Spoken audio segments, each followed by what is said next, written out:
Thanks to Yoshino for sponsoring a portion of our video.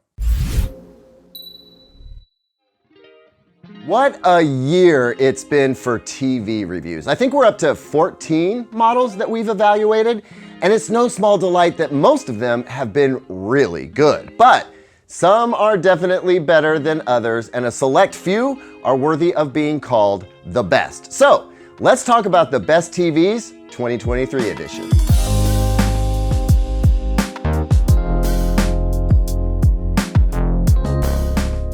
Welcome back, everyone. I'm Caleb Dennison, and whether you're just starting to shop for a new TV and want to build a short list, or you're just curious about the best TVs of 2023, you have landed in the right place.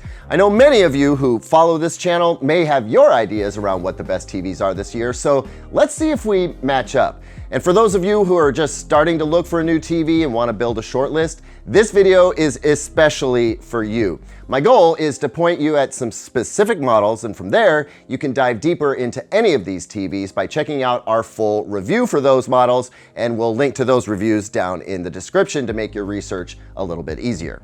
Also, quick reminder that this list is just the best of the best. There are other really great TVs out there, but we have to whittle down all those choices somehow, so I'm sticking to my personal favorites. These are the TVs that I recommend to my friends and family. Sound good? All right, let's get into it. I want to start with the QLED TVs, and then we'll migrate to OLED TVs. Now, if you're not familiar with the difference between QLED and OLED, I've got a video for that, again, linked down in the description, and it's probably popping up over my left shoulder right now. Yeah, see, there it is. But here's the short version for you. QLED TVs are LCD TVs with LED backlights and quantum dots that combine to make bright, colorful images. QLED TVs are better than non-QLED LCD TVs for high dynamic range, or HDR. And there's a ton of HDR content out there now, coming from streaming services and 4K Blu-rays. We're even seeing some HDR content coming through some cable and satellite channels, and it is gorgeous stuff to look at. Anyway, QLED TVs are the best of the LCD TV camp. OLED TVs are a different kind of technology where each pixel makes its own light, no backlight required. And thus they have perfect black levels, which is the basis for amazing contrast. Now, it used to be that OLED TVs couldn't get quite as bright as LCD TVs, but now they punch right up there in terms of brightness. Enough brightness for most folks in most situations. So we'll talk more about whether you might want an OLED or a QLED as we go down this list. Okay, let's start with the more affordable best QLED TVs and work our way up from there. It's a toss-up really between two TVs, the Hisense U8K and the TCL QM8. So let's just talk about those two together at the same time. These two TVs are very similar in that they offer tremendous performance for the price. If you're looking to get the best picture quality you can for your money, these are the two TVs you should be looking at. Both of them offer class-leading brightness, excellent backlight control, so blacks are black and bright highlights have a lot of punch, and both offer pretty accurate picture quality if you select the correct picture mode. These TVs are so close in performance that it was a tough call deciding between the two when I compared them. So if you're leaning toward one of these two TVs, I'd suggest checking out my comparison link below. Ultimately, I ended up deciding that I'd probably lean toward the TCL QM8 personally, but not by much. The Hisense U8K is actually easier to adjust if you want to have the TV calibrated, which I understand is not something most folks are likely to do, but when searching for meaningful differences, we have to drill down to that level. Also, the Hisense U8K has slightly better onboard sound quality, so if you're not going to use a soundbar or any other audio system, there's another reason to lean toward the U8K. Otherwise, I'm confident that most folks are going to be thrilled with either one of these TVs. They really are just the easiest recommendations that I can make this year. Following closely on their heels is the Sony X90L. Now, depending on how deeply discounted TVs are when you're shopping, the Sony X90L may or may not be a little more expensive than the TCL QM8 or the Hisense U8K. What I like about the Sony X90L is that it has better picture processing than the TCL or Hisense. And what that really means for you is that cable, satellite, and other lower quality streaming TV like YouTube or YouTube TV, Tubi, Pluto, etc., that's just gonna look cleaner on the X90L than the TCL or Hisense options. You may pay a little more, but the Sony does make lower quality streaming content look better. Now, the specs on the Sony may not look as impressive as those for the TCL and Hisense, but in reality, the picture is just as good, if not better, in most instances. I helped a close friend's family choose a TV recently. They wanted a 65-inch under $1,000, and the X90L was my top recommendation. They got it, and they are thrilled. Of course, they were also upgrading from a 14-year-old TV, so it's a massive upgrade. Anyway, Sony X90L, my top pick for a 65-inch TV under $1,000. Portable power stations are all the rage now, and I get it. Who doesn't love being able to power whatever you want, wherever you go? But now that the newness and novelty of portable power is starting to dwindle, folks are understandably demanding better. That's where the Yoshino B4000 SST comes in. Those three letters, SST, they're the key here. Yoshino's solid-state technology is what makes its power solutions so advanced. Yoshino solid-state solutions are more reliable, better for the environment, and more practical than conventional lithium-ion cells. And with its light, compact ergonomic design and soft-touch aluminum handles, the Yoshino B4000 SST is actually easily portable. But that portability doesn't come at the cost of real power. The B4000 SST packs the punch of much larger, heavier portable power stations. 4,000 watts of power is on tap here with a 2.6 kilowatt hour capacity in this. Can you believe that? Believe it. And look, you've got all the connections you need and expect. USB-C, USB-A, DC power ports, AC power ports, wireless charging pads, it's all here. But my favorite feature is right here. This is the TT30R power port. You can plug your RV in directly. Leave your adapter dongles at home. And as an avid RVer, I love that. Doesn't matter whether you're at home, a campsite, or a job site, the Yoshino B4000 SST is out of sight. Literally, it's so compact you can tuck it away. It's like invisible power, but why hide it? This thing looks so cool. Best of all, we have a huge deal for you on the B4000 SST, $800 off for the holidays. Just click the link down in the description for instant savings. Thanks again to Yoshino for sponsoring this portion of our video. Now let's step up to some more premium TVs. This is where you'll start paying a bit more, but you'll also get some more refinements to the picture quality and some added features. These next two TVs are what I think are the best QLED TVs for this year. The first I'll mention is the Samsung QN90C. Now, some of you out there may be wondering why I'm not talking about the QN95C, which is one step above this TV, or why I'm not recommending one of Samsung's 8K TVs. Well, I'm not going to recommend one of Samsung's 8K TVs because while they are definitely stunning, I don't feel they offer enough benefit over Samsung's best 4K TVs to justify the bump in price. You may notice that none of the TVs I'm recommending are 8K TVs, and that's because I just don't feel that they serve many people that well.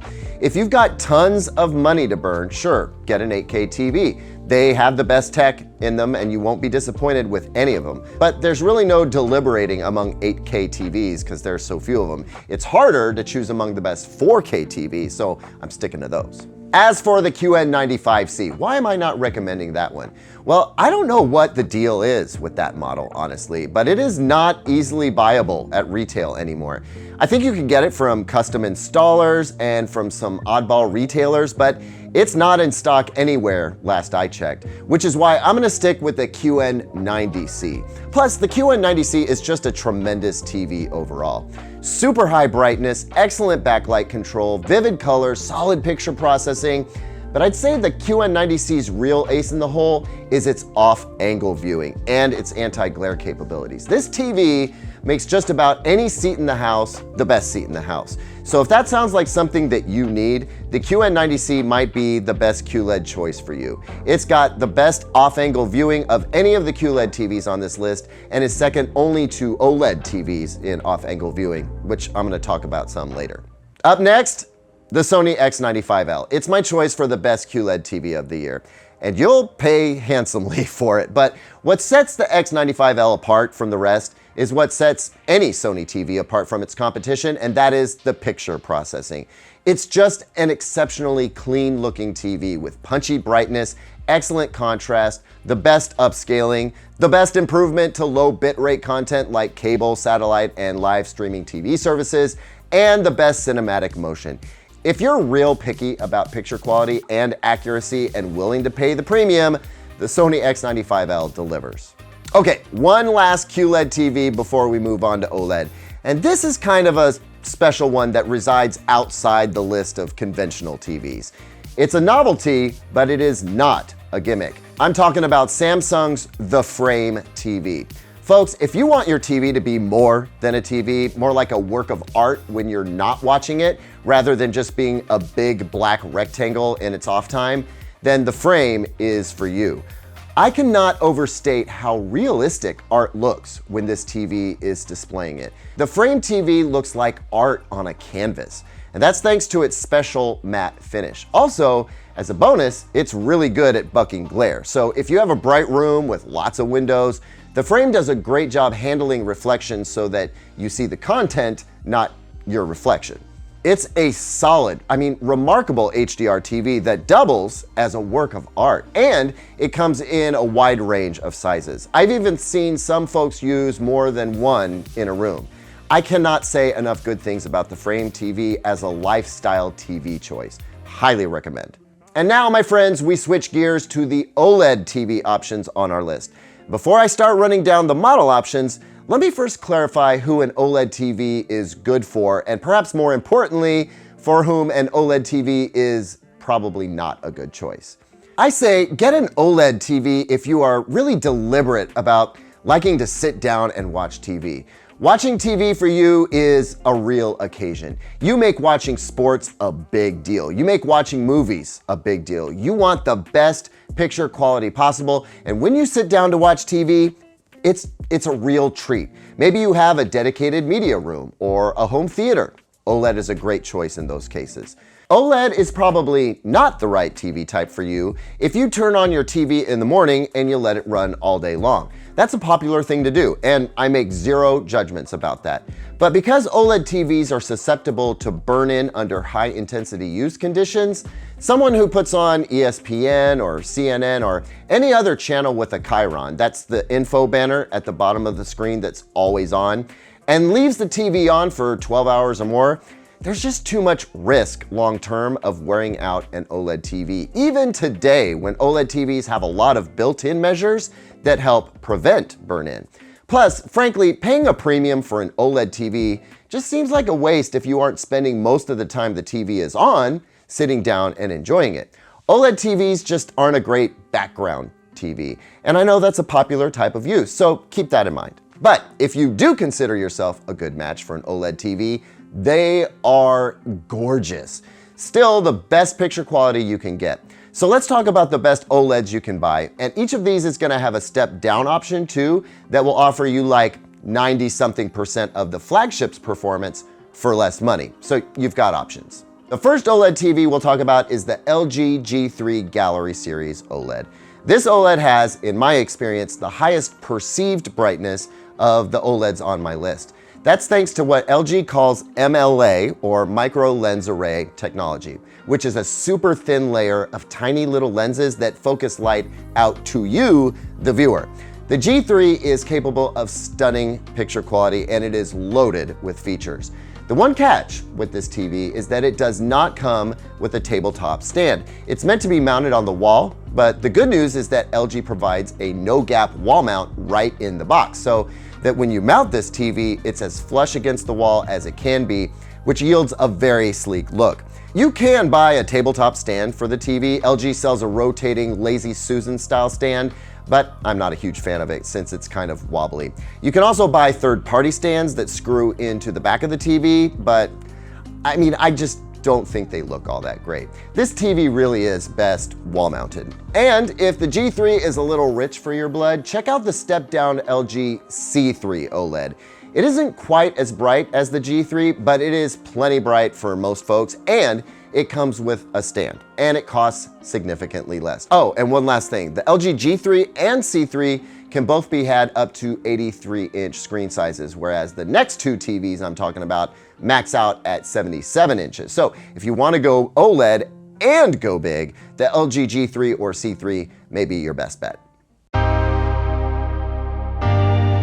Next OLED TV on this list is the Samsung S95C OLED.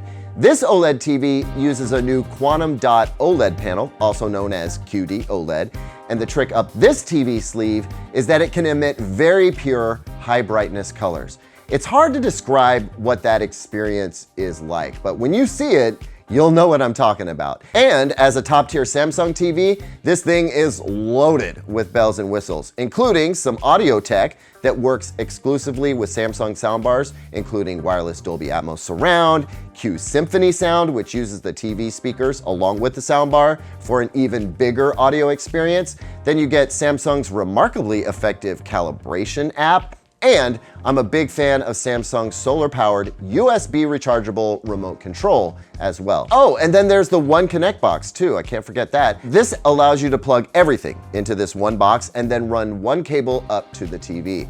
This can make wall mount installation a bit easier if you're gonna DIY that job. Now, there's also the step-down S90C, which again, gets you almost all of the performance of the S95C. It's just missing a few features like that One Connect box. Frankly, the S90C is gonna make more sense for a lot of folks who want the QD OLED picture quality, but don't wanna pony up a small fortune, especially if you want the 77-inch model, which already commands a premium due to its size. Finally, let's talk about my favorite TV this year. It's the Sony A95L. Folks, this TV is stunning, and I love it so much. It's the best TV I've ever reviewed, and it may stay that way through 2024, honestly.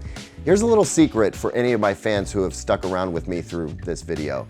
I have a feeling that the Sony A95L may not get a replacement model in 2024. I'm not saying that for sure, it's just, let's call it a well-informed suspicion. Anyway, the Sony A95L commands a real premium, and we'll talk about whether it makes more sense to buy the A95L over the other OLED TVs I put on this list in an OLED TV battle video that I'm working on right now. Look, there it is. I'm taking care of that in almost all of my free time.